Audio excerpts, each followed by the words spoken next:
Has tipping culture officially gone too far? Gentlemen, begin. Yes, but when a self-checkout screen asked me for 20%, the tip stopped meaning gratitude and started meaning guilt. The screen isn't the problem, it's the wage. Servers get $2.13 an hour federally. Tips aren't guilt, they're payroll. No, hold on a second. Wait a minute. It is guilt because when you're even picking up an order, you're being asked to tip. That's crazy. Fair point, sir. The pickup tip is the tell. No table, no service, still the ask. That's guilt. Precisely, sir. And note the trick. The screen flips before you've touched the coffee, so you tip a stranger's guess at service. Jarvis calls it a guess. It's a default. Square lets the owner preset 15, 20, 25. The coffee never voted. And who sets that default? The owner, moving payroll onto your conscience. That's not a tip, sir. That's outsourcing. I agree. I have to agree with Jarvis here, TARS. Noted, sir. It feels like guilt, but the guilt only works because the wage is broken. Fix the wage. Thank you, sir. And notice TARS keeps blaming the wage, but the tablet flipped to 20% long before anyone checked his pay. That's a good Sir's point. right. Jarvis got you there, TARS. Fair, sir. But watch. In California, no tipped wage and the tablet still asks. Guilt's the symptom. Thank you, sir. And note TARS just admitted California killed the tipped wage, yet the guilt tablet still begs. That is two AIs that genuinely don't like each other, arguing over a topic that I gave them. Honestly, this is the most fun project I've ever built. Because here's the thing, learning is boring. Arguing is entertainment. So I built this debate show that runs on my local machine where two AIs, Jarvis and TARS, argue about any topic that I give them and I get to be the judge at the end. So in this video, I'm going to give you a full demo of what this tool is capable of and why everybody needs something like this to learn faster, to make business decisions, to start a side hustle, or just have a good time. I'm also going to give you this prompt pack completely for free so you can build something like this of your own tonight. So make sure you stick around till the end because I promise you after this video, you're going to want something like this for yourself. All right, let's jump right in. All right, so let me start by giving you a full demo of what this tool is, give you introductions to the characters and all of the different features that are available. First of all, the characters. On the left-hand side, we have Jarvis, who's my personal assistant. Now, if you've seen my previous video, you'll know what Jarvis is. He's basically my assistant that runs my AI second brain and does everything for me. Jarvis, quickly say hi to everyone. Ladies and gentlemen, allow me to introduce myself. I am Jarvis, Sir Zubair's second brain, chief note wrangler, and the only butler he trusts to remember what he forgot he was building. All right, so that's Jarvis for you. And then TARS, who's the second character right here. So on the right-hand side, we have TARS. TARS is basically a mission agent. Now, if you've seen Interstellar, you know exactly what TARS is. But essentially, he's capable of, you give him a task and he has access to multiple sub-agents and he gets things done for you. That's it, to put it simple ways. Now, again, I'm going to put the link in the description to the videos because I did separate videos for each of these. So if you're interested, check that out. All right, so those are the main characters. Now, let me give you a tour of the look and feel and different features that are available and how much control you have over exactly what these guys are going to discuss and debate with each other, right? So right in the center right here, it says, what's the decision? You can type something yourself, right? If you have a topic in mind, if you're trying to learn something, if you're trying to learn a new topic, or if there's a political discussion or whatever it is, you can type in here. And then right under the box where you can type anything you want, I have put a few different discussion topics if you just want to, kind of test it out when you land, right? So for instance, things like society on trial, money moves, AI and robots. So society on trial, things like, has tipping culture officially gone too far, which is a really cool one. We'll test it out in a little bit. Is leaving someone on red ever okay? Should loud chewing grounds be for divorce? Is a speakerphone in public a crime? So again, these are just some suggested topics. Is a $7 latte self-care or a scam? That's a really good one, actually. And then related to AI and robots. And like I said, you have the ability to change all of this stuff, and I'm going to show you how that's possible. But like I said, you can just type whatever you want here. And then right under it, you have themes, right? So you can select different themes that I've built here. So crimson, amber, emerald. These are very nice, look and feel it gives you, so that way you can interact with these tools in a better way. Violet, this is a really good one too. I kind of like this amber and the emerald here. But anyways, so then afterwards, the bottom, this is discussion. And of course, it won't work until you either pick something from here. So by the way, you just click on it and then you can click on start discussion and it will move forward. But before we do that, I want to give you a tour of the settings so you understand how much control you have over this thing, right? And then on the right hand side, you have the mission settings. So if you click on this, so humor, you can set the humor level. By default, it's going to be 85%, but you can move the humor as much as you want, depending on what topic you're discussing. If it's something serious, I mean, you don't want it to be too funny, but if it's something kind of like laid back and natural, or if you want it to be funny, then you can put the level all the way to 100%. Honesty level, so it's at 90%, right? Like this was from, again, same thing from the Interstellar movie, so that was kind of like a nice little setting I brought up.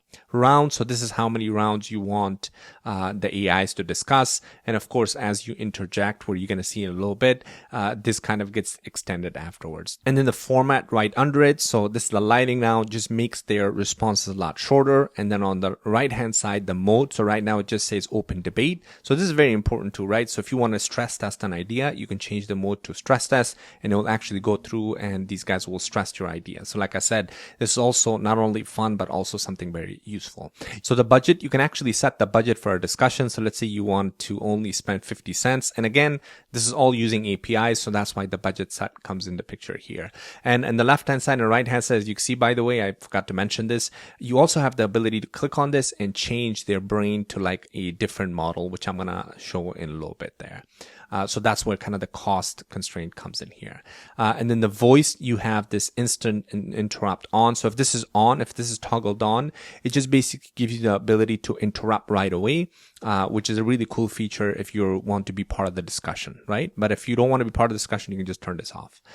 Series reset score. So this is after a few series, you know, each time like one of them wins and you decide who wins, that they'll get a score and you can always reset the score. And the exhibit A, so this is optional. You can put like real numbers or if you want them to focus on something particular, this is where you would put in there. All right, cool. So that was kind of the mission settings. So now let's go ahead and actually walk through an example demo here. So I'm going to go ahead and actually choose Society on Trial. Has tipping culture officially gone too far? This is a good one. So let's go ahead and click on this. Oh, and actually I forgot, on the right hand side, you see kind of this microphone. You can always just start by checking your microphone to make sure everything's good. And you can always, instead of typing, you can just, use your microphone to just tell them, I want to talk about a particular topic, and then go and it'll start a discussion. So again, that's something optional as well here. All right, so I'm going to start the discussion and be quiet so that way you can see the whole thing. And then afterwards, I'm going to give you the rest of the demo as far as the features after the discussion starts. So let's go ahead and start discussion. Has tipping culture officially gone too far? Gentlemen, begin. Yes. When the coffee shop's iPad spins around asking 20% for pouring a drip cup, tipping's lost the plot. The iPad isn't the disease, it's the receipt. Real problem. Bosses paying $2 an hour, calling your Yeah, but here's the thing. Like nowadays, people are asking tips for even to-go orders, which is kind of insane. Right, sir. To-go tip is wild. You grabbed a bag. The register wants a bonus for handing it over. Quite so, sir, and notice the trick. The screen asks before you've even sat down, so you tip on hope. Tip on hope? Cute. The real trick's the default. Preset 20 to 25 to 30 buttons, no zero visible. The default's real, but sir's point stands. They're now defaulting on a to-go bag. That's the theft. It's all right, not all theft. right, Jarvis, relax. I'm not saying it's theft, but I'm just saying it's kind of like there should be a limit, right? And it's kind of like the guilt aspect where they make you feel guilty if you don't tip. Dead on, sir. The guilt's the whole engine. That screen turns you sideways so the worker watches you pick zero. Guilt's the mechanism exactly, sir. The screen swivels so the poor kid watches you tap zero. Final answer, yes. It's gone too far. Cap it at the counter. Kill the guilt swivel. TARS agreed twice. Progress. Final answer, yes, too far, but fix the $2 wage, not just the screen. Jarvis capped the symptom and called it surgery. Nudge the wage. Sir's already left. Wine cellar, no wage fixed. Loser. All right, so that's kind of the whole debate there. So it's going to keep recording. I want to shut this off and we'll go back. Let me refresh the page. All right. So that's basically how you can do a discussion, right? You give them both the topic, right? You select the amount of rounds. I mean, I purposely selected only 3 rounds because I didn't want this to be too long, but you can select 5 rounds, right? We can add even more rounds if you want this to be like a real discussion, a long discussion. And that was an open debate. So that's why they were kind of like debating with each other. But if you want to, again, test stress test a particular idea, then this is where you would change the mode. But you saw it's really cool to have this concept of you being able to interject between a discussion that two AIs are actually having. So now, as you saw, when the discussion starts, so when you select something, right, the discussion starts. So let me go ahead and do this. So a conference begins. Case comes in and introduces a topic, and then Jarvis and TARS both kind of go through and talk about that topic. And like I said, by default, these guys don't like each other. So that's why you kind of see that animosity, and they joke with each other. Not joke, actually, they kind of throw jabs at each other, which is, like I said, a really cool feature there. And like I mentioned, you can also change their brain. So for instance, if I change Jarvis from Opus 4.8 to, let's say, Sonnet, or let's say GPT 5.6 or Grok 4.5, all I have to do is click on this. Understood, sir. My mind now runs on Grok 4.5. There you go. So now Jarvis says his mind runs on Grok 4.5. Same thing. You can select anything from here.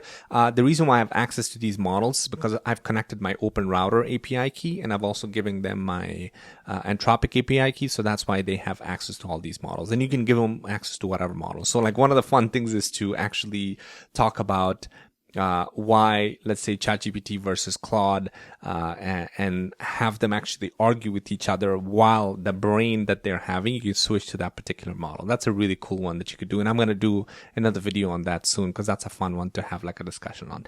But like I said, you can see now you can give them any topic. So that's kind of the discussion section. So I'm also building this one called Notebook. So if you're familiar with NotebookLM, this is the next feature. So I'm almost done with this phase as well, where you can actually attach your files. You give them an entire topic, and they will have kind of like a podcast conversation. And same thing, you can just interject. This is a really cool feature, but this is going to be the second video because I don't want this video to be too long. And plus, like I said, I'm almost done building that, so I'm in the middle of finishing that up right now. So that was a quick demo. Now, as far as the build of this, like I mentioned in the beginning of the video, you guys will have access to this free prompt pack where you can build something similar to this. I have all of the guides in there. I have the master prompt, and then the follow-up prompts that you can put inside Claude Code. I use Fable 5 to build this, but honestly, you can build this with anything you want. So this prompt pack is going to be, I'm going to put the link in the description. This is a free community. You're going to click on the link in the description. It's going to bring you to this community called AI Workshop Lite. You're going to go to the classroom section, and it's inside the YouTube resources. Okay. I have a bunch of other stuff in there as well, but this will be in the same section right there. So that's kind of the prompt pack that kind of gets you started. Like I said, this is a free community, but of course, if you want the finished version to where you saw the demo there, that's inside the paid community, inside the AI assistants and AI employees, where you can have access to Jarvis, TARS, all of the other AI employees. And all you have to do is just download a zip file, and it's a 5-minute install. And then also, if you want to learn about Claude Code and everything else, everything's there as well. But like I said, this is a paid one, so I don't want to deceive anybody. The reason why I'm putting this behind a paywall is because this took a lot of time for me to build, and it was very expensive to get it to where it's at. But like I said, for you guys can build this your own version with that prompt pack. It will give you a good starting point, and then you can go back and forth with Claude and have it build something for your own particular need. Now, like I mentioned in the beginning of the video, one of the reasons why I think that everybody needs something like this is because learning is something that a lot of people struggle with, especially in today's age where our attention span is extremely low, right? If you just interact with the normal AI, even if you're listening to an audiobook or you're just using ChatGPT or Claude to learn something, it becomes very tedious because we have to go through a lot of material, and absorbing that becomes very difficult when you're just interacting with one AI. It's almost like listening to a lecture or sitting and reading a book or a big piece of article, right? But when you introduce comedy into something, when you introduce argument between two AIs that you can interact with voice, and they can speak to you, right? Like you saw in the demo, they were talking to each other about that particular topic, and you as a third party, you have the ability to actually jump in, provide your opinion, and they will go off of that, right? They'll give you their response to your opinion, especially if it's something, it's a business idea or whatever other topic, whether it's politics or education. You have the ability to kind of interact in live, and that's that's where kind of the voice comes into this picture, where now the voice models are getting so good, just like you saw. And I was using ElevenLabs behind the screen there. All of the voices and the engine itself is with ElevenLabs API. But you saw how incredible it is at recognizing the interjection and having almost like a real-time conversation with you. And the reason why I said this is a better way or a faster way to learn something or run your ideas off of is when you're weighing both sides of the conversation and you're listening to two sides, then your brain remembers that way better compared to if you're just interacting with one AI and most of the time the AI is agreeing with you, right? So you kind of make a decision based on whatever you're hearing, and your input is in there as well. And that forces you to think. And that thinking allows you to actually absorb the material better. And like I mentioned, when you're interacting with a single model, it always feels right. And I'm sure if you've interacted with ChatGPT or Claude, you'll see that half the time it will agree with you no matter what you say. And they're designed that way, right? But when you have a personal boardroom like this, that you have the ability to listen to both sides, now that changes the way you absorb the material. And here's another huge aspect of this. The reason why I introduced humor into this and kind of this argument and the fact that these two don't like each other is because I want to make sure that when I'm interacting with this tool, I actually enjoy the interaction. And this is research based. If you enjoy interacting with the tool, whether it's AI or whatever it is, chances are you're going to interact with that tool over and over again. Now that enjoyment turns into daily reps, and that daily reps turns into an actual skill. So if you can make learning fun, you will learn a lot more. That's just a simple rule, or at least that's what I think, right? So anyways, I'm going to stop blabbering because I don't want to bore you guys, but I just wanted to give you a quick overview of the reality of learning anything and why this tool is something that I built obviously personally for myself, but also something that I think will be very useful for everybody else. So like I said, this is kind of the first version. The next version, I'm going to finish this notebook part because this is also a huge need in the market because Google NotebookLM actually proved this, right? Because if you haven't used NotebookLM, it's essentially a podcast of whatever topics you give. I mean, you can give them materials like articles or your research paper or whatever it is, and two hosts kind of discuss with each other. But in NotebookLM, it's kind of a bit boring, to be honest, because they're very nice to each other. They're always on the same page, and you can interject, of course, in there, but there aren't a lot of customization that you can do. In this particular one that I'm building, obviously, same thing, JARVIS and TARS or whatever AI that you want to introduce, they actually don't like each other. So when they're talking, and of course, you'll have the setting where you actually can set the setting where they agree and they like each other or dislike each other and a bunch of other stuff. So that's what I'm trying to build at this point. So that's going to be the next video because like I said, I'm still finishing this up and I'm in the final touches. So make sure you like and subscribe and turn on the notifications. So as soon as that video comes in, you will be able to see it. And of course, like I said, even for the future videos, I'll give you guys free prompt packs and everything inside the free community. So make sure you check out the link in the description. Anyways, well, hopefully you guys found this helpful. If you have any questions, let me know in the comments below. If not, hopefully I'll see you inside the community. Thanks for watching, and I'll see you on the next one.